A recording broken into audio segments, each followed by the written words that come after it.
Capítulo 13. Aprende de los puritanos y Joel Vick. Querido Timoteo, en tu última carta me preguntaste, al mirar atrás a tus más de 25 años en el ministerio, ¿cuál fue la disciplina espiritual pero opcional la más útil que practicaste en tu vida espiritual y en tu predicación y ministerio pastoral? Y mi respuesta es sin titubear, una dieta constante de literatura puritana. Leer literatura puritana durante 35 años ha sido de gran ayuda para mí espiritualmente. Cuando el Espíritu Santo empezó a convencerme de la gravedad de mi pecado y de la espiritualidad de la ley a los 14 años, indagué en las Escrituras y devoré la literatura puritana de la biblioteca de mi padre. Cada noche a las 11 mi madre solía decir que apagara la luz. Después de que la luz de mis padres se apagara, yo volvía a encender la mía y me ponía a leer hasta las 12:30 o la 1 de la madrugada. Leí todos los libros puritanos publicados por la Banner of Truth Trust con mucho disfrute. Luego empecé una biblioteca en la iglesia, fundé una organización llamada Bible Truth Books y más tarde, una vez en el ministerio, la Reformation Heritage Books. He pasado miles de horas con escritores puritanos en mi vida y vendido miles y miles de libros puritanos a lo largo de los últimos 35 años. ¿Por qué? Primero, permíteme contarte brevemente lo que quiero decir por los puritanos y luego te enseñaré cómo leer los puritanos puede ser de mucho provecho para ti. Dicho simplemente, el uso que yo le doy a la palabra puritano incluye no solo aquellos que fueron expulsados de la Iglesia de Inglaterra por la ley de la uniformidad en 1662, sino todos aquellos en Gran Bretaña y en Norteamérica que, durante varias generaciones después de la Reforma, trabajaron para reformar y purificar la Iglesia y dirigir a la gente hacia una manera de vivir piadosa y bíblica consecuente con las doctrinas reformadas de la gracia. El puritanismo creció a partir de al menos tres necesidades. 1. La necesidad de la predicación bíblica y la enseñanza de la sana doctrina reformada. 2. La necesidad de una piedad personal bíblica que hace énfasis en la obra del Espíritu Santo en la fe y la vida del creyente y 3. La necesidad de una restauración de la simplicidad bíblica en la liturgia, la vestimenta y el gobierno de la Iglesia, para que la vida bien ordenada de la Iglesia promueva la adoración al Dios Trino prescrita en su palabra. Doctrinalmente, el puritanismo era una clase de calvinismo amplio y vigoroso. Experimentalmente, era una clase de cristianismo cálido y contagioso. En cuanto al evangelismo, era amoroso y a la vez agresivo. 3J. y Packer escribió, el puritanismo fue en su esencia un movimiento de renacimiento espiritual. Timoteo, quiero escribirte 2 cartas, sobre cómo, con la bendición del Espíritu, los puritanos pueden serte de provecho. Esta primera carta se centrará en cómo pueden serte de provecho a ti personalmente, y la segunda en cómo pueden serte de provecho a ti en tu predicación y en la enseñanza. Moldear tu vida según la Escritura. Más que ningún otro grupo de escritores en la historia de la Iglesia, los puritanos nos enseñan a moldear enteramente nuestras vidas y ministerios según las Santas Escrituras. Los puritanos eran gente del libro viviente. Amaban, vivían y respiraban la Escritura, deleitándose en el poder del Espíritu que acompaña la palabra. Veían los 66 libros de la Escritura como la biblioteca del Espíritu Santo que les había sido por gracia legada. Veían la Escritura como Dios hablándoles de la manera en que un padre habla a sus hijos. Veían la palabra como la verdad en la que podían confiar y descansar por toda la eternidad. La veían como llena del poder del Espíritu para renovar sus mentes y transformar sus vidas. Los puritanos escudriñaban, escuchaban y cantaban la palabra con deleite y animaban a los demás a hacer lo mismo. El puritano Richard Greenham sugirió 8 maneras de leer las Escrituras, con diligencia, sabiduría, preparación, meditación, en conferencia, fe, en práctica y oración. Thomas Watson proporciona numerosas pautas sobre cómo escuchar la palabra. Preséntate ante la palabra con un apetito santo y un corazón dispuesto a aprender. Siéntate bajo la palabra atentamente, recíbela con mansedumbre y mézclala con la fe. Luego retén la palabra, ora en ella, y practícala y habla de ella con los demás. Terrible es el caso de aquellos que van cargados de sermones para el infierno, advierte Watson.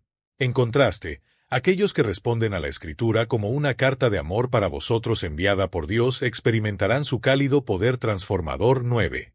Alimentaos de la palabra, exhortaba el predicador puritano John Cotton a su congregación.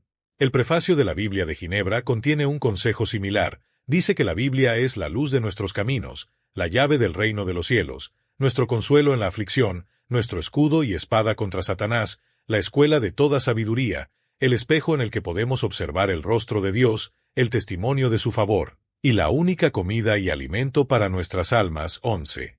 Los puritanos hicieron un llamamiento para convertirse en personas de fe y práctica intensamente centradas en la palabra. El directorio cristiano de Richard Baxter muestra cómo los puritanos consideraban la Biblia como una guía fidedigna para todo en la vida. Cada caso de conciencia era sometido a las directrices de la Escritura. Henry Smith predicaba a su congregación: deberíamos poner siempre la palabra de Dios delante de nosotros como una norma, y creer solamente lo que ésta enseña, amar solamente que lo que ella prescribe, aborrecer solamente que lo que ella prohíbe, y hacer solamente lo que ella ordena.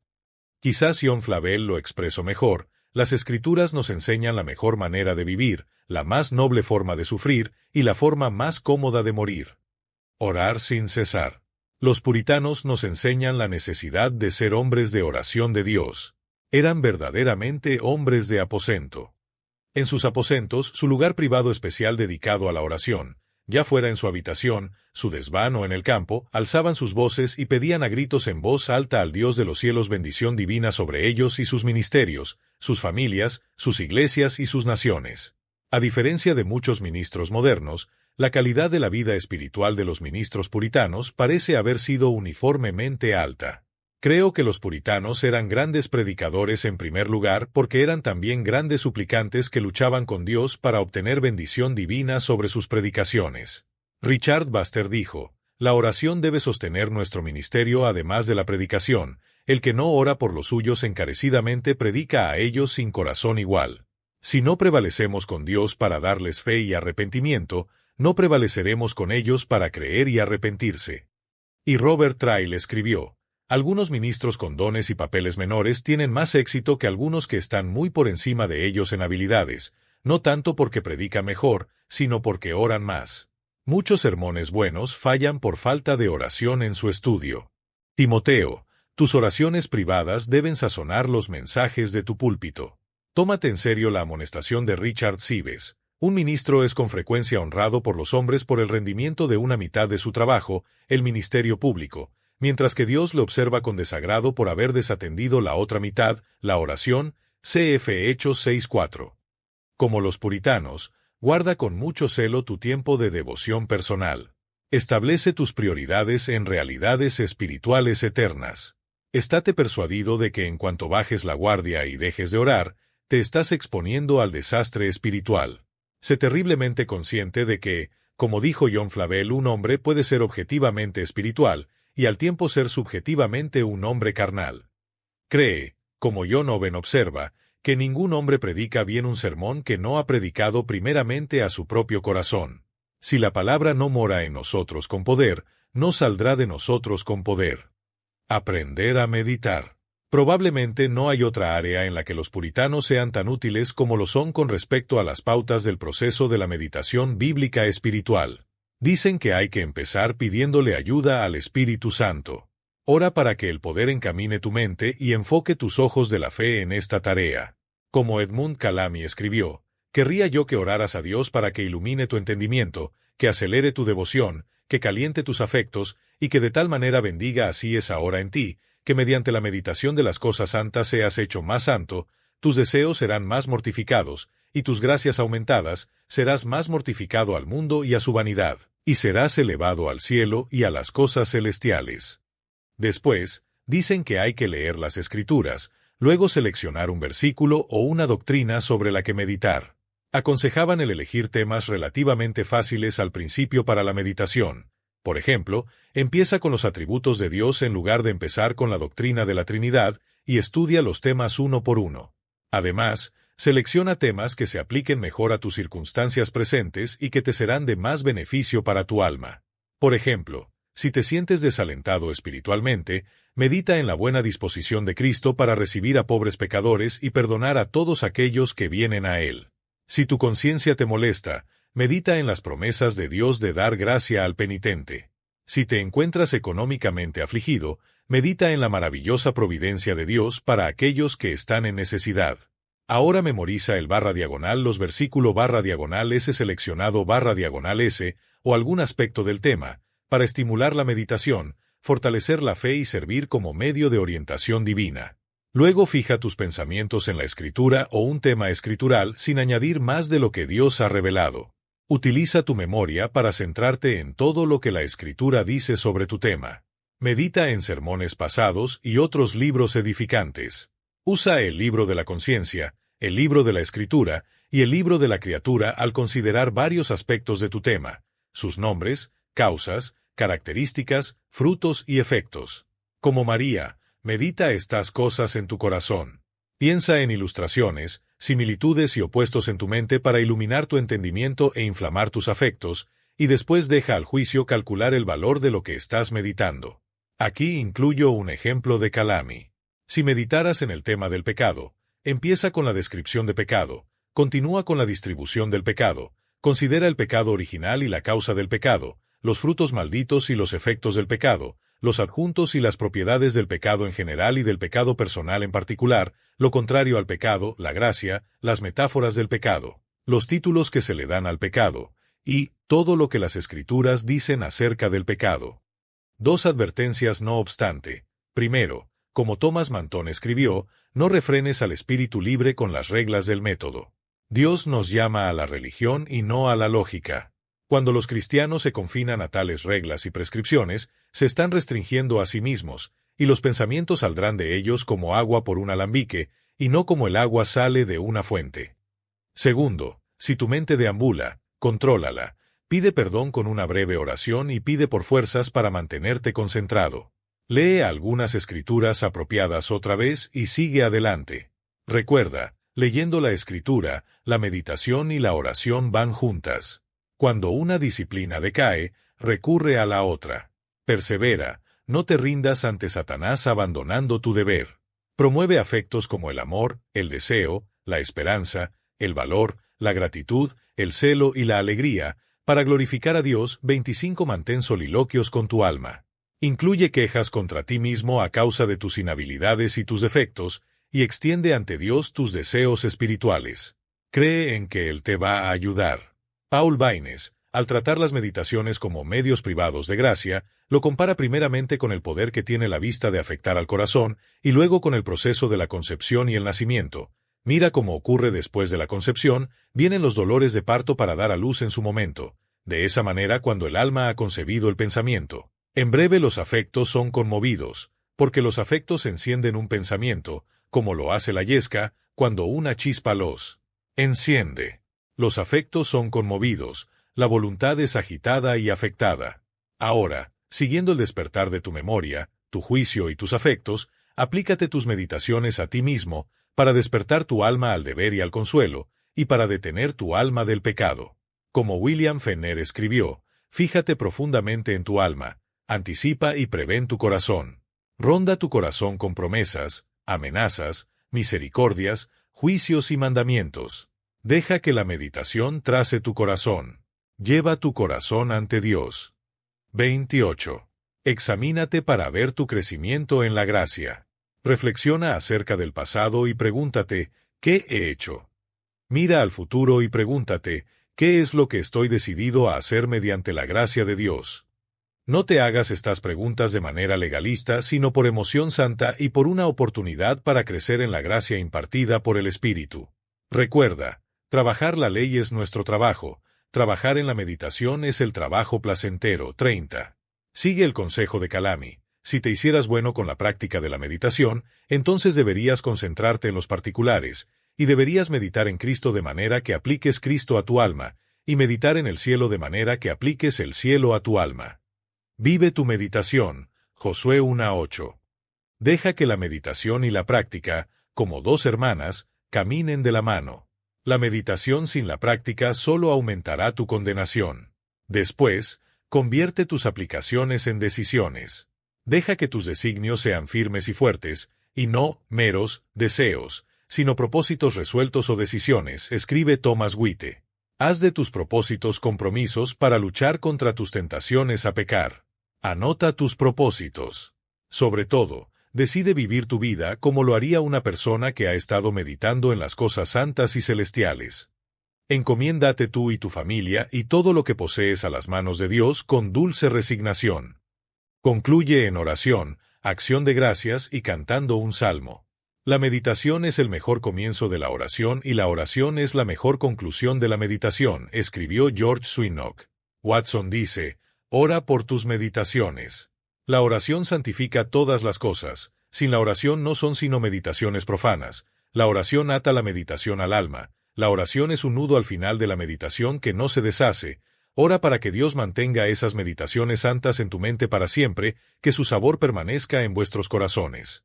Da gracias al Señor por su ayuda en la meditación. Si no, Richard Grenham nos advierte, seremos sacudidos en nuestra próxima meditación. Las versiones métricas de los Salmos son de gran ayuda en la meditación. Su forma métrica facilita la memorización. Como son la palabra de Dios, son un tema adecuado para la meditación. Al ser una anatomía completa del alma, Calvino, proporcionan material y guía abundantes para la meditación. Las oraciones, Salmo 72 horas y 20 minutos, y las acciones de gracias, Salmo 118, 1, son medios convenientes para la meditación y una forma apropiada de concluirla. Joseph Hall escribe que encuentra consuelo en terminar sus meditaciones elevando su corazón y su voz a Dios para cantar algunos versículos de los Salmos de David, uno que responda a nuestra disposición y al tema de nuestra meditación. De esta manera el corazón se cierra con dulzura y contentamiento. John Lightfoot añade, cantar alabanzas a Dios es la más alta meditación que se puede realizar en público. Mantiene el corazón más elevado que la palabra hablada. La oración y la escucha se esfuman rápidamente de una frase a la otra, pero esto permanece durante más tiempo. Para terminar, no cambies de prisa de la meditación a la dedicación en las cosas de este mundo, no sea que, como Thomas Gouge advierte, de ese modo apagues bruscamente ese corazón espiritual que ese ejercicio ha encendido en tu corazón. Recuerda que una hora dedicada a tal meditación vale más que 1000 sermones, dijo Husserl, y esto no es corromper la palabra, sino una forma de honorarla. 38. Sobrellevar las pruebas de manera cristiana. Los puritanos nos muestran cómo afrontar las pruebas. Piensa en los hermanos escoceses, Ebenezer y Ralph Erskine. Además de las controversias religiosas que aguaron el gozo en su ministerio durante 25 años, los hermanos soportaron mucho dolor en el plano doméstico. La primera mujer de Ebenezer Erskine falleció a los 39 años, su segunda mujer 3 años antes de su propia muerte. También perdió a 6 de sus 15 hijos. La primera mujer de Ralph Erskine falleció a los 32 años y perdió 9 de sus 13 hijos.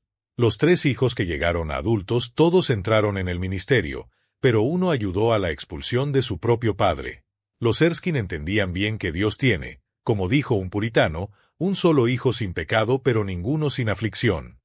Sus diarios, muy típicos de los puritanos, están llenos de la sumisión a Cristo en medio de la aflicción. Cuando su primera mujer estaba en el lecho de muerte y varios de sus hijos acababan de fallecer, Ebenezer Erskine escribió, «La vara de Dios está sobre mi familia por razón del gran sufrimiento de mi querida esposa, sobre la cual el Señor pone su mano, y sobre la cual todavía con gran peso. Pero, quisiera proclamar alabanzas por su libre gracia, que me ha visitado de nuevo inmerecidamente en este día. Ha estado conmigo tanto en secreto como en público.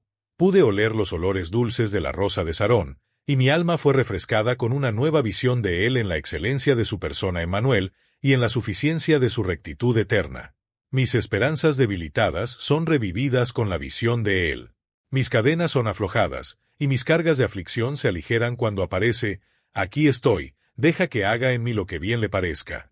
Si me llama para que vaya donde crece el Jordán, ¿por qué no, si es su santa voluntad? Solo sé conmigo, Señor, y deja que tu vara y tu cayado me reconforten, y así no temeré ir por el valle de dificultades, sí, a través del valle de la sombra de muerte. Podemos aprender de los puritanos que necesitamos aflicción para hacernos humildes, Deuteronomio 8:2, para enseñarnos lo que es el pecado, Sofonías 1:12, y para llevarnos a Dios, Oseas 5:15. La aflicción es el polvo de diamante que el cielo utiliza para pulir sus joyas, escribió Robert Latten. Timoteo, piensa en la vara de aflicción de Dios como su medio para escribir la imagen de Cristo más enteramente en ti, para que puedas ser un participante de su rectitud y santidad, Hebreos 12, 10, 11. Deja que tus pruebas te muevan a andar en fe y a que te desaten del mundo. Como Thomas Watson escribió, Dios quiere que el mundo, como un diente suelto que puede quitarse de un tirón, ya no nos moleste. Lucha por la gracia que permita a la aflicción elevar tu alma al cielo y allane tu camino a la gloria. 2 Corintios 4:7. Si en este momento estás sufriendo profundas pruebas, aprende de los puritanos a no sobreestimar esas pruebas. Lee Ánimo en la depresión de William Bridges, Un cristiano mudo bajo la vara de Thomas Brooks y Un junco magullado de Richard Sives. Recuerda que la vida es corta y que la eternidad es para siempre. Tú eres joven, aunque para ti también, los puritanos aconsejan acertadamente. Piensa en tu futura corona y la eterna comunión con el Dios Trino, los santos y los ángeles más que en las tribulaciones temporales.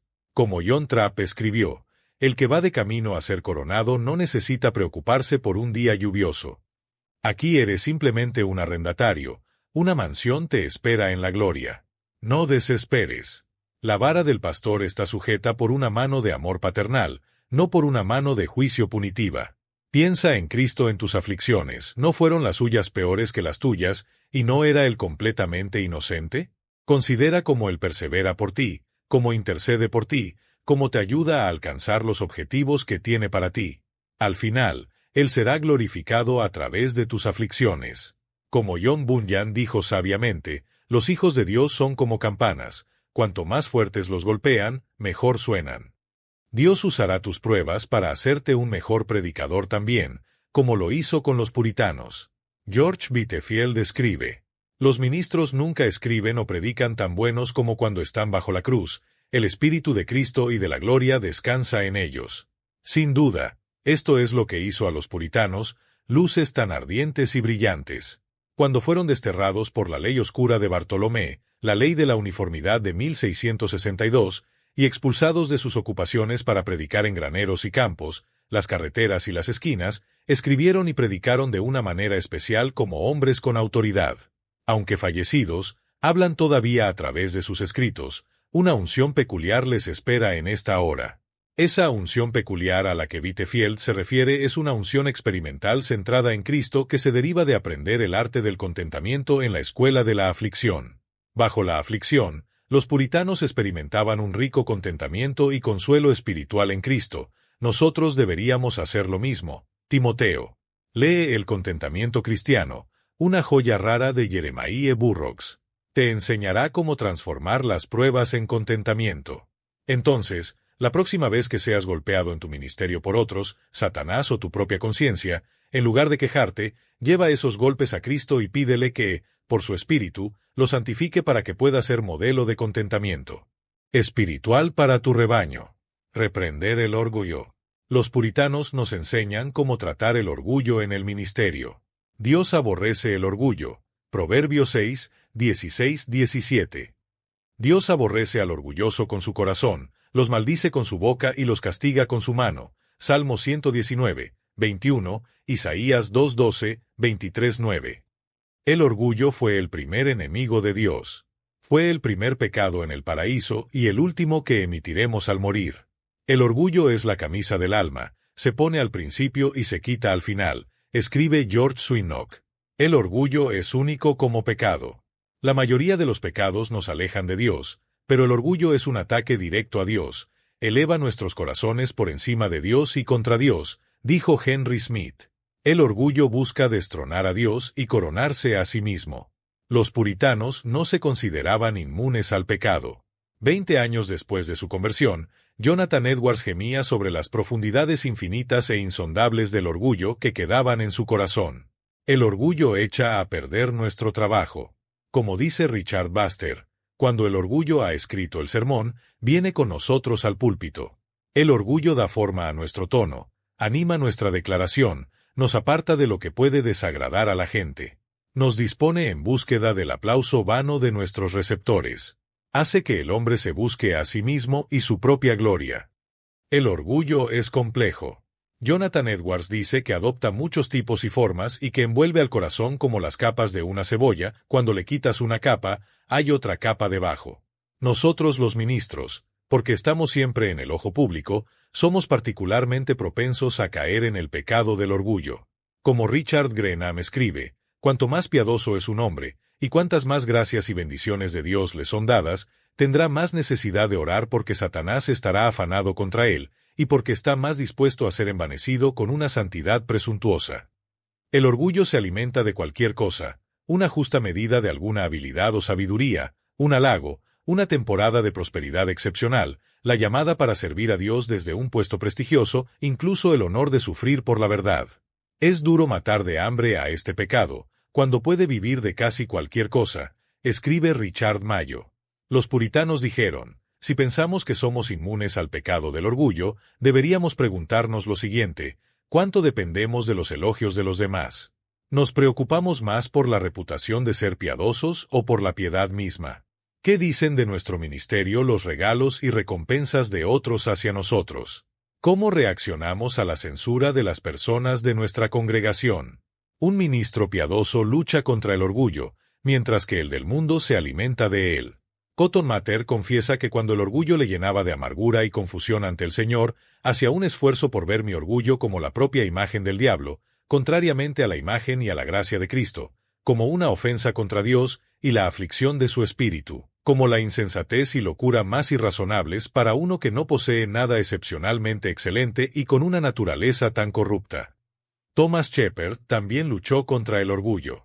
En la entrada de su diario del 10 de noviembre de 1642 Shepard escribió: «Estoy haciendo un ayuno personal para que la luz vea la gloria plena del Evangelio y para conquistar el orgullo remanente en mi corazón». ¿Te identificas con estos pastores puritanos en tu lucha contra el orgullo? ¿Amas suficientemente a tus hermanos en el ministerio como para amonestarles por este pecado? Cuando John Eliot, el misionero puritano, se daba cuenta de que a un compañero se le subía demasiado a la cabeza, le decía: «Medita en la mortificación, hermano, medita en la mortificación». ¿Cómo luchamos contra el pecado? ¿Comprendemos cuán arraigado está en nosotros y cuán peligroso es para nuestro ministerio? Protestamos como el puritano Richard Mayo. ¿Debe ese hombre sentirse orgulloso cuando ha pecado como ha pecado, y vivido como ha vivido, y perdido el tiempo, y abusado de la misericordia, y escapado de tantos deberes, y descuidado tantos medios, que ha afligido tanto al Espíritu de Dios, quebrantado la ley de Dios, y deshonrado el nombre de Dios? ¿Debe ese hombre estar orgulloso, teniendo un corazón como el que tiene? Timoteo, si ahogaras al orgullo mundano y vives en humildad piadosa, mira a tu Salvador, cuya vida, como dice Calvino, fue nada más que una serie de sufrimientos. En ningún sitio se cultiva tanto la humildad como lo fue en Getsemaní y en el Calvario. Cuando el orgullo te amenaza, medita en el contraste entre un ministro orgulloso y nuestro humilde Salvador. Canta con Isaac Watts. Cuando contemplo la cruz maravillosa, en la cual murió el Príncipe de Gloria, mi mayor ganancia la cuento como pérdida, y vierto desprecio en todo mi orgullo. Aquí tenemos otras formas de subyugar el orgullo que aprendemos de los puritanos y sus sucesores. Considera cada día como una oportunidad para despreocuparte de ti mismo y para servir a los demás. Como escribe Abraham Bush, no te olvides de que la totalidad de tu trabajo es ministerial, no legislativa, que no eres un señor en la iglesia, sino un siervo.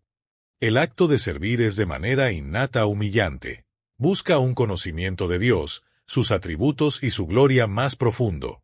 Job e Isaías nos enseñan que nada es tan humillante como conocer a Dios. Job 42, Isaías 6. Lee las biografías de grandes santos como Diarios de Whitefield, La vida de David Brainerd y La juventud de Spurgeon. Como el Dr. Lloyd Jones dice, si esto no te pone los pies en la tierra, entonces yo declaro que eres profesionista y sin esperanza. Recuerda diariamente que antes del quebrantamiento es la soberbia, y antes de la caída la altivez de espíritu. Proverbios 16:18. Ora por la humildad. Recuerda cómo Agustín contestó a la pregunta, ¿qué tres gracias necesita un ministro sobre otras? Diciendo, humildad, humildad, humildad. Medita mucho en la solemnidad de la muerte, la certitud del día del juicio y en lo vasta que es la eternidad. Depender del Espíritu. Los puritanos nos muestran nuestra profunda dependencia del Santo Espíritu en todo lo que dijeron e hicieron. Ellos sentían profundamente su inhabilidad de llevar cualquier persona a Cristo y de la magnitud de la conversión. Dios nunca puso sobre ti el convertir a aquellos que te son enviados. No, tu deber es proclamar el Evangelio, decía William Gurnall a los ministros. Y Richard Baxter escribió, la conversión es una clase de trabajo del cual la mayoría no son conscientes. No es un asunto fácil e insignificante el traer mentes terrenales al cielo y mostrar al hombre las excelencias afables de Dios, ser lleno de tal amor por el que no puede ser saciado, hacer que huya buscando refugio en Cristo y adoptarlo agradecidamente como la vida de su alma, hacer que el flujo y las curvas de su vida cambien tanto que un hombre renuncie a aquello que creía que era su felicidad y que ponga su felicidad donde nunca antes la había puesto.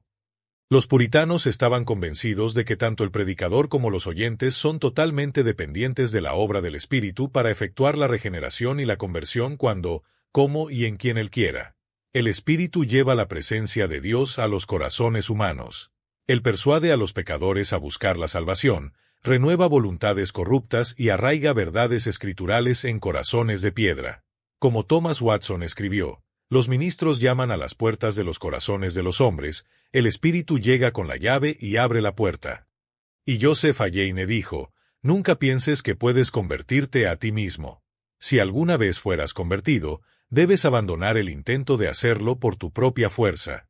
Es una resurrección de los muertos, Efesios 2:1, una nueva creación, Gálatas 6:15, Efesios 2:10, una obra de omnipotencia absoluta, Efesios 1:19, punto. Timoteo, especialmente como ministro joven, necesita ser persuadido de que la acción regeneradora del Espíritu es, como John Owen escribió, infalible, victoriosa, irresistible y siempre eficaz. Elimina todos los obstáculos, vence todas las oposiciones, y de manera infalible produce el efecto previsto. Todos los demás métodos de acción que implican otra doctrina no son bíblicos. Packer escribe, deben evitarse todos los recursos que ejerzan presión psicológica a fin de precipitar decisiones, porque en realidad son intentos presuntuosos para inmiscuirse en el terreno del Espíritu Santo. Tales presiones pueden ser incluso dañinas, Packer continúa diciendo, porque mientras que parezcan producir la forma externa de una decisión, no pueden producir la regeneración y el cambio de corazón, y cuando las decisiones se desvanecen, aquellos que las profesaron se encontrarán endurecidos por el Evangelio y contrariados. Packer concluye con un toque puritano. El evangelismo debería más bien ser concebido como una empresa a largo plazo de enseñanza e instrucción pacientes, en la cual los siervos de Dios buscan sencillamente ser fieles en la presentación del mensaje del Evangelio y en su aplicación en las vidas de los hombres, y dejar al Espíritu de Dios que atraiga a los hombres a la fe a través de este mensaje a su manera y a su tiempo. Recuerda, Timoteo, el Espíritu Santo debe bendecir y también bendecirá la predicación fiel tanto para la conversión de los no creyentes como para el crecimiento en la gracia de los creyentes. Anímate. La palabra de Dios cumplirá su propósito por su Espíritu. Isaías 55, 10-11, Juan 3:8. El Catecismo Mayor de Westminster, en la pregunta 155, dice que el Espíritu de Dios hace especialmente de la predicación de ella, la palabra, un medio eficaz para iluminar, convencer y humillar a los pecadores, sacándolos de sí mismos y conduciéndolos a Cristo, conformándolos a su imagen y subyugándolos a su voluntad, fortaleciéndolos contra las tentaciones y corrupciones, edificándolos en su gracia y afirmando el corazón de ellos en santidad y consuelo por medio de la fe para salvación. Vivir en dos mundos. Los puritanos nos enseñan cómo vivir desde un punto de vista de los dos mundos. El descanso eterno de los santos de Richard Baxter es una muestra maravillosa del poder que la esperanza del cielo debe tener en la dirección, el control y ánimo de tu vida aquí en la tierra. Aunque consta de más de 800 páginas, este clásico se convirtió en lectura de devocional familiar en las casas puritanas, superado únicamente por el progreso del peregrino de John Bunyan, que es, por cierto, una prueba alegórica de este punto. El peregrino de Bunyan va de camino a la ciudad celestial, es la meta que siempre tiene en mente, excepto cuando es traicionado por un tipo de malestar espiritual. Los puritanos creían en que debemos tener el cielo en vista durante todo nuestro peregrinaje terrenal.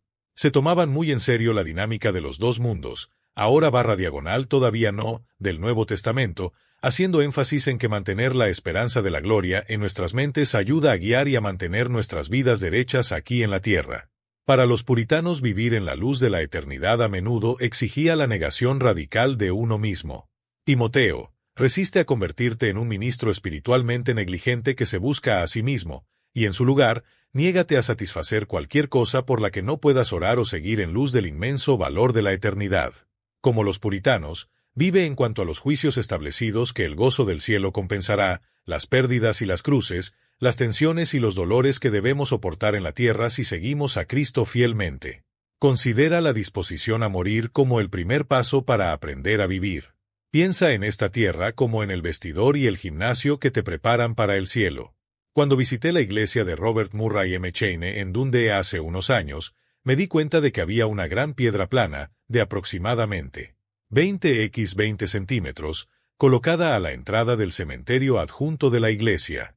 Me puse a cuatro patas para limpiar el polvo y la suciedad que nublaba una sola palabra grabada en el centro de la piedra.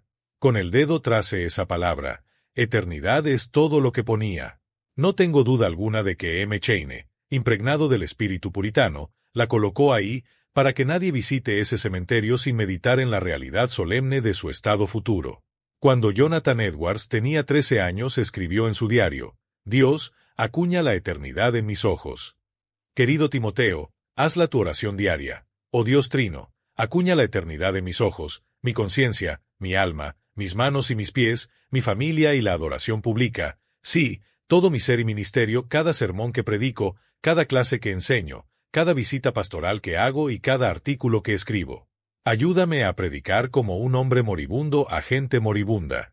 Ayúdame a vivir siempre en el filo de la eternidad con pies calzados, lomos ceñidos y el cayado listo, preparado a encontrarme con el Dios viviente cada día. Conclusión. Emular la espiritualidad puritana. Hay mucho más que aprender de los puritanos. Timoteo, cómo promovieron la autoridad de la Escritura, el evangelismo bíblico, la reforma de la Iglesia, la espiritualidad de la ley, la guerra espiritual contra el pecado que reside en nosotros, el temor filial de Dios, el horror del infierno y las glorias del cielo, pero esta carta ya es demasiado larga.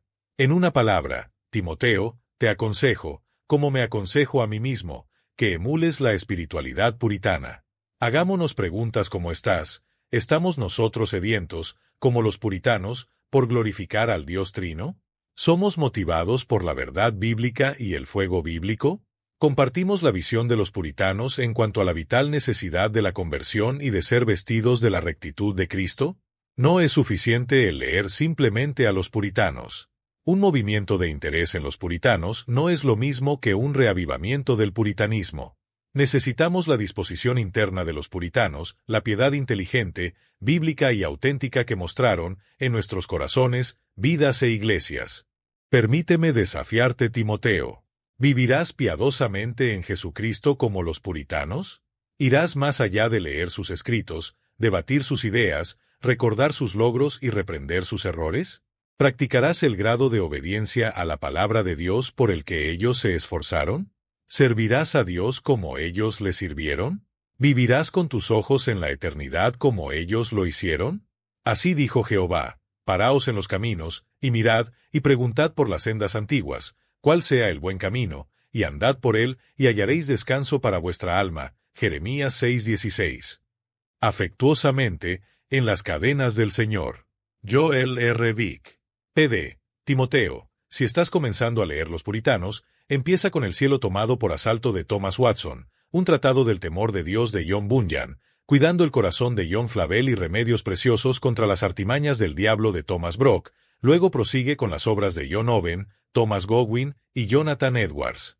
Puedes encontrar lo básico sobre los libros puritanos leyendo el libro de Próxima Aparición, Conoce a los puritanos, Guía para reimpresiones modernas.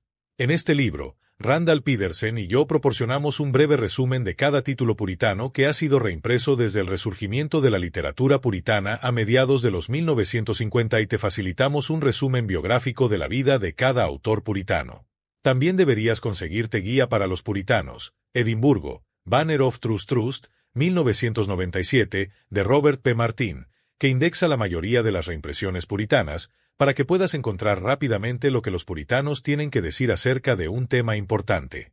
En cuanto a las fuentes secundarias que te introducen al estilo de vida y la teología de los puritanos, empieza con Santos del Mundo, los puritanos como realmente son, Grand Rapids, Sondervan, 1990, de Leland Draikin, El genio del puritanismo, Morgan, Pa, Sol y Deo Gloria, 1997, de Peter Lewis. ¿Quiénes son los puritanos y qué enseñan? Darlington, England, Evangelical Press, 2000, de Errol Ulse. Luego continúa con Búsqueda de la Piedad, la visión puritana de la vida cristiana, Wheaton, Hill, Cross by Books, 1990, de James E. Packer. Para una bibliografía que contiene numerosas obras puritanas aún no reimpresas, échale un vistazo a mi libro En búsqueda de la completa seguridad, El legado de Calvino y sus sucesores, Edimburgo, Banner of Trust, 1999. Una buena fuente donde puedes comprar libros puritanos en el inglés con buenos descuentos es en Reformation Heritage Books, www.heritagebox.org. Toy el Eje.